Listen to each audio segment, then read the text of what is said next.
salaamaaleykum gars yi maa ngi leen di bëggee di leen ziar leen jox seen wàccuwaay xëri la sëtub kocc bi man na kànja man na maa fi moom sëtub kocc bi dama ne talax-laxi réew mi ak rakkam-rakkam jéeg rukkum-rukkum jéeg jayi-jayi bàyyi sonko ji man xëri sëtub kocc bi ci laay waslu àq ci wasairan ak wa baati man gars yi di leen wax ngeen continuer di abonné suñu seen YouTube Kheury Pro l'officiel gars yi di partager vidéo yi dina ci am solo gars yi tey nag gars yi damaa bëgg a talax-laxi gars yi rakkam-rakkam mi jayi-jayi ci kaw Mame Ndiaye Savon ci wasairan ak wa baati man ku kurise yaa xam gars yi gis ngeen Mame Ndiaye Savon démb wala bërki démb bi mu jugee voyage wàcc foofee ca aéroport Diass ca la mu wax maanaam nee na saa yu wàccee aéroport boobee nga xam ni mooy aéroport Diass dañ ko indil ay tolof-tolof maanaam dinañ bàyyi ñépp mu dem ba mu des moom ñu tee ko di ko contrôler boo xam ni contrôler bu jéggi dayoo la rax ca dolli di ko fayloo som boo xamante ni wax dëgg yàlla ca bagage ba mu yor dina metti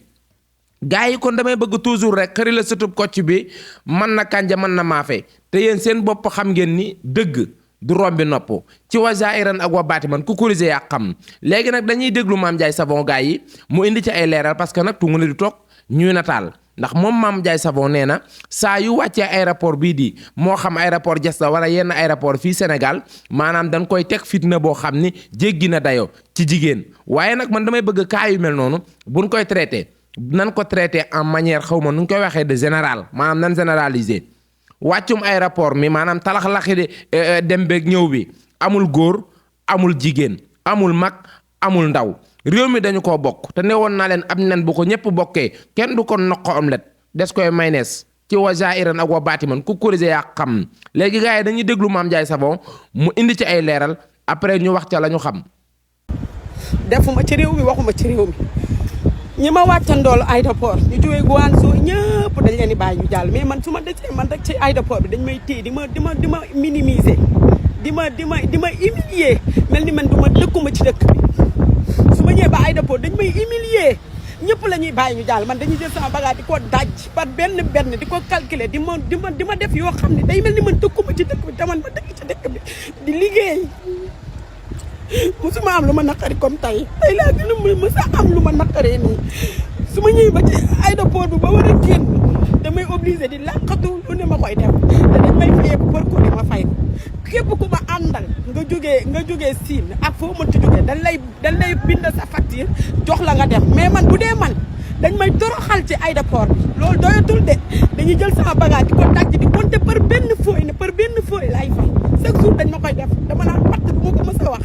mais dafa metti man jigéen laa di liggéey defuma dara ci réew mi di liggéey fii ci réew mi defuma fi dara mais lu tax ngeen may def lii chaque jour da ngeen ma koy def di ma toroxal di ma humilier bu may romb sax léegi dootuma nangoo yor xaalis bu may tudd damay jël xaalis mu jiitu ma Chine wala mu jiitu ma fenn après bu ma demee fekk ko fa su ma leen nee lii laa yor sax dañ may simmi di ma palpe di ma def yoo xam ne en tant que man nit ku siiw man waruma siiw ku siiw warul jàll ci aéroport di ma toroxal di ma ñoññatal chaque jour bu yàlla sàkk mais damaa sonn ba kañ ci nit kuy liggéey da ngeen maa sonal bëggatuma sax liggéey Sénégal billaahi wallaahi wa taala chaque jour ay métti yi dal ci sa kaw. noonu lay demee gars yi dégg ngeen Mame Ndiaye Savon maanaam ca la muy yëngu muy commerce wax dëgg yàlla nee na mi ngi ciy dund loo xam ni metti na kon loolu wax dëgg yàlla Mame Ndiaye Savon jàppal ni saafara woon na bis ni ki tey ci wasairan ak wa baati man ku kurise yaa xam dama ne talax-laxi réew mi ak rakkam ji dañ koy teg ci yoonu siraatal xudaa maanaam day leer day jub boo gisee nag fi may njëkk a tontoo ci sa question nga ne aéroport boo fa ne salaamaaleykum dañuy jël sa bagage yi di ko teggat benn par benn loolu ay règlement intérieur la yoo xamante ne ay note de service la yoo xam ni aéroport bépp boo dem ci Sénégal ci àdduna sax laay wax noonu lay demee amaana sax yenn matériel de nouvelle de génération bi maanaam yenn appareils yu sophistiqués yi xëy na ñëwagul sax Sénégal mais contrôle bi dina gën a sax metti ci kanam tuuti parce que aéroport doon na bërëb boo xam ni maanaam tey jii umpale wu leen ni bari na ay defkati ñaawteef yoo xamante ni parfois ci aéroport yi la ñuy profité maanaam di yoxosi di dugal ay bagages kon contrôle boobu noonu teggat bagage benn par benn biir aéroport xëy na wax dëgg yàlla da nga koy soog a dund rek mais loolu moom yàgg na ci àdduna loolu aéroport yëpp la parce que note de service la ay droit la yoo xamante ne ak i loi yoo xam ni ñay liggéey foofee ci aéroport dañ leen koy sant loolu moom d'accord naa ci ndax Mame Ndiaye Savon doon na koo xam ni célébrité la ñu gën koo xam ci maanaam Mame Ndiaye saabu yéen ñëpp xam ngeen Mame Ndiaye Savon léegi nag man fa may waxee mooy dégg naa ci biiri kàddu sax Mame Ndiaye Savon nee na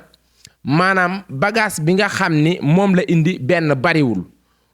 mais facturé nañ ko ca loo xam ni xaw ma 10 millions la ñu wax waaw yaakaar naa xaw ma 10 millions maanaam bagage bi mu indi xëy na bariwul mais nag facturé nañ ko ci loo xam ni wax dëgg yàlla jaaduwul teguwul fenn man mii bi ma ko déggee vraiment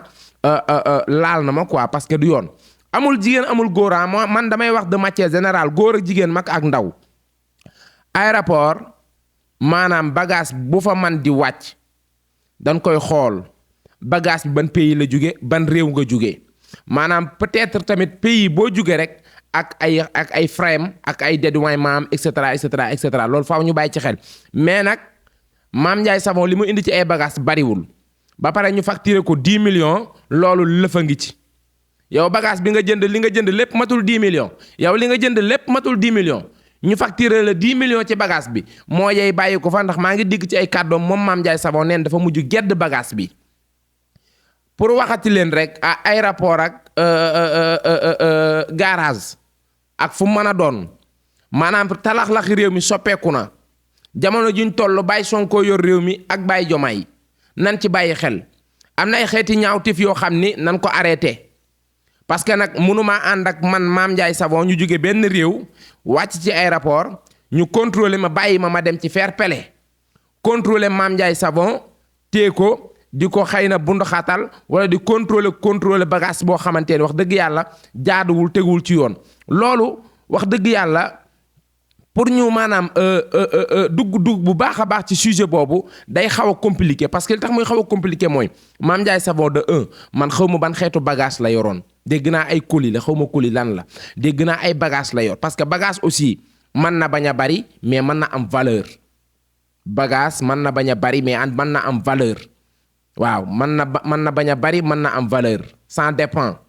comme téléphone yi rek ni mu demee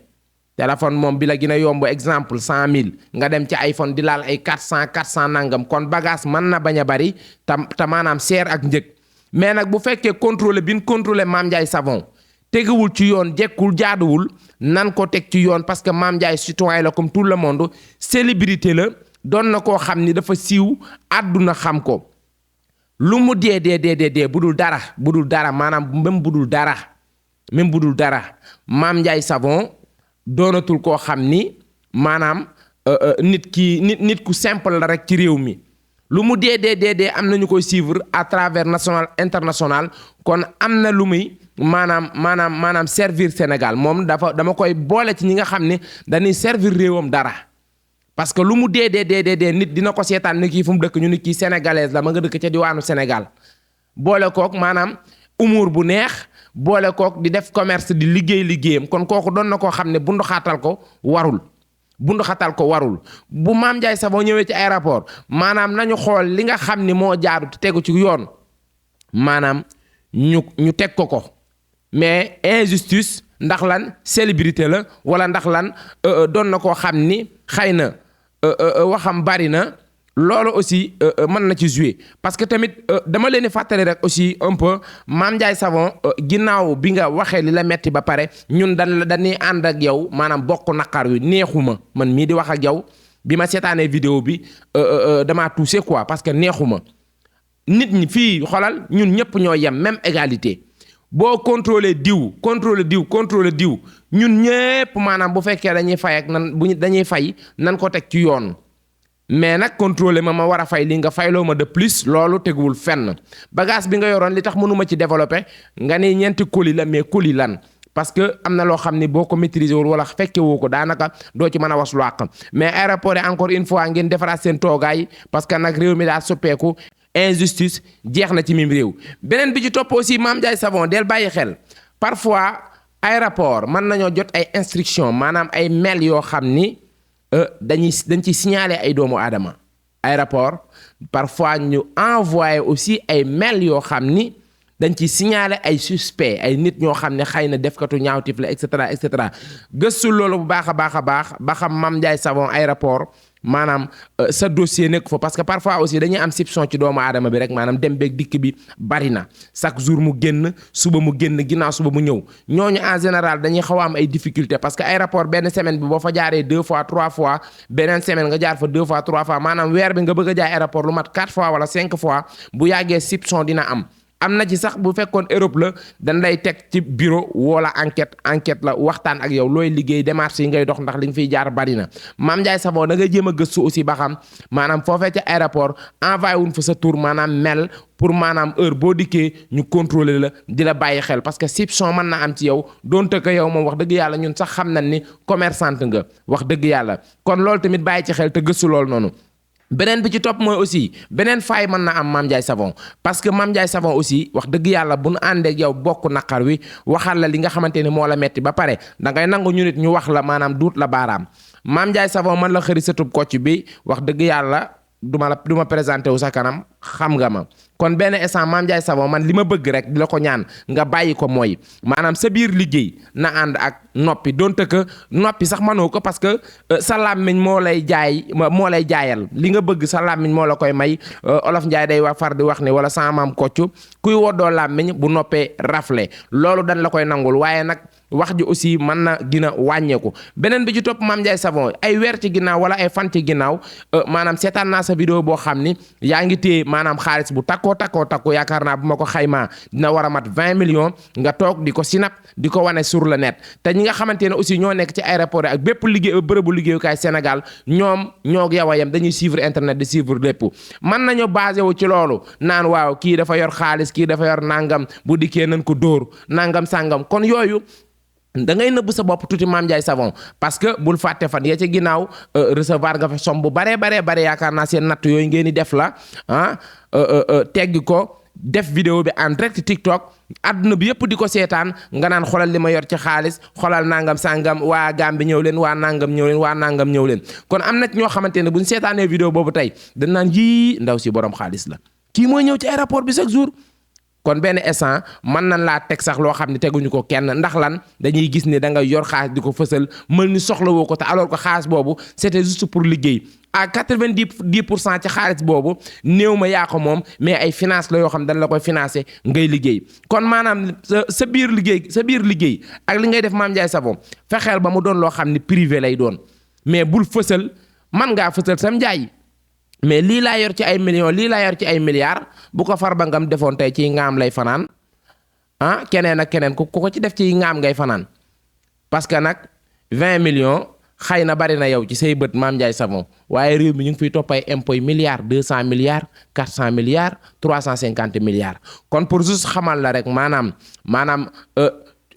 ginax lu mu yor di ñammi-ñammeek moom ak di jayi-jayeek moom aka wanewu maanaam ñay mi ngeek moom ni muq ak moom te kenn xamu ko ci moom juste foofu pour wax la rek maanaam am na ci loo xamante ne sa secret sa liggéey mën nga koo liggéey wax dëgg yàlla mais nag bu mu tee nga xaw a sàcc sa bopp làqam tuuti da ciy am importance gars yi vidéo baa ngi noonu Mame Ndiaye Savon ngi noonu la xew foofa ci diwaanu aéroport metti na ma xëri la sëtëb kocc bi mën na kanja mën na maafe moom sëtëb kocc bi gars yi talax-lax réew meeg rakkam jeeg rukkum jeeg jayi bàyyi Sonko ji dama ciy waslu àq nee naa leen muy aéroport ak fu mën a doon ci réew mi société ak lu mën a doon sunu gouvernement bi kenn du ko yàq bu leen ñu fontoo laa la wax yëf yi teg leen ko ci yoon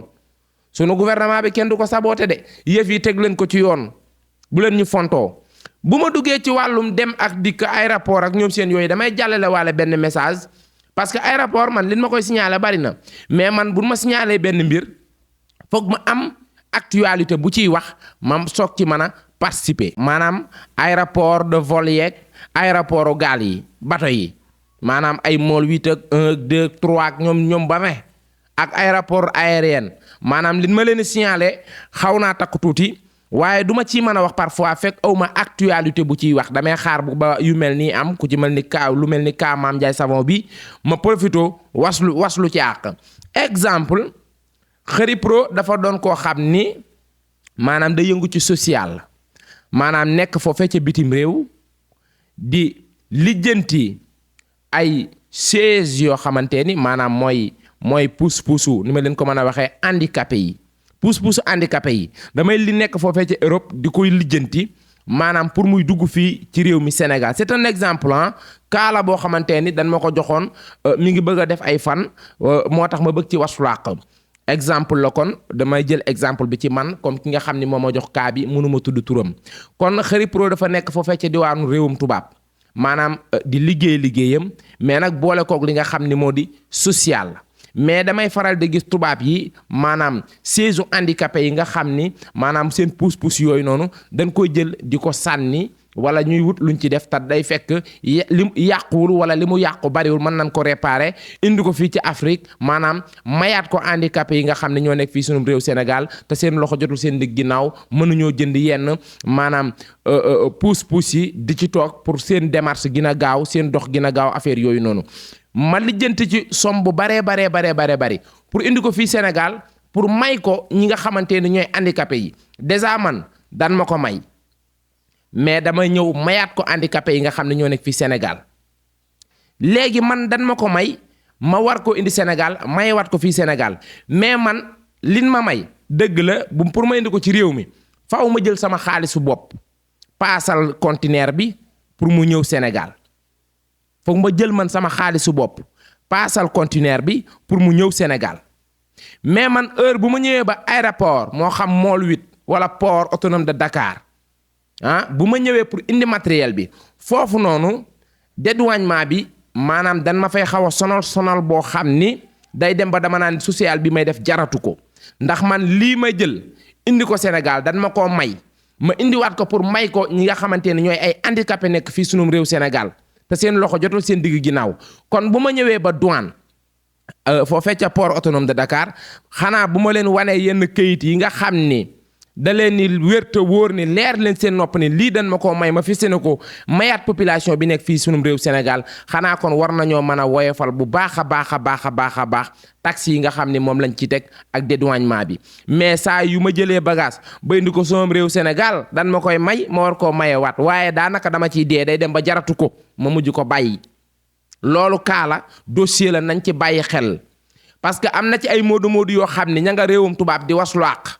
parfois dañuy gis ay matériel jumtukaay yoo xamante ne pour handicapé yi la pour seen dox gën a yomb mais sunum réew Sénégal gis ngeen ni mu demee dañuy jóg ko daanu mais man na maa lijjanti conteneur yi fële ca réewum tubaab mu doon ay chaise yoo xam ne ay pousse-pousse lay doon handicapé yi man cee war suwaaq mais dinaa fay transport bi fay lépp sama xaalis bopp kenn jàppalewu ma maa koy def social te yàlla tax mais bu ab matériel bi ñëwee ba port autonome de Dakar pour matériel bi génn day dem ba dama naan nag lii nag jaratu ko nag maa ngi ciy bëgg a dee parce que nag dan ma koo may ma koy maye ji waat waaye fere yi ma bëgg a dikke mi ngi bëgg a métti sama côté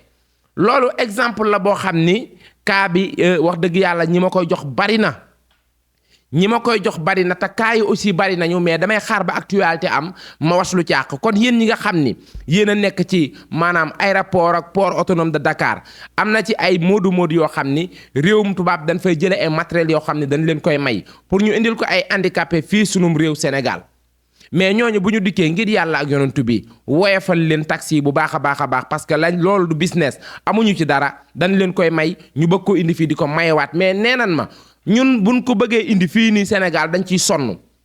ciy sonn parce que day dem ba dootu ko jar parce que luñ la may fële nga paasal ko ba mu ñëw fii nga bëgg koo maye si waat ci réew mi mais taxi yan cay teg day dem ba dootu ko jar da nga naan lii kat wax dëgg yàlla jaratu ko daanaka boo ko indee yow li nga obligé def mooy jaayaat ko handicapé yi bu dul loolu fere yan ca fere woon du génn loolu wax dëgg yàlla doy na waar. kon gars yi nañ xoolaat taxawaay yi xool doxalin yi yéen ñi nekk ci aéroport yi ak ku mën a doon bu nit dikkee indi leen conteneur boo xam ni conteneur social la maanaam da leen ko indi pour jàppale ay néew di doole fii sunum réew Sénégal nan woyefal maanaam taxi yi bu baax a baax pour ñi nga xamante ni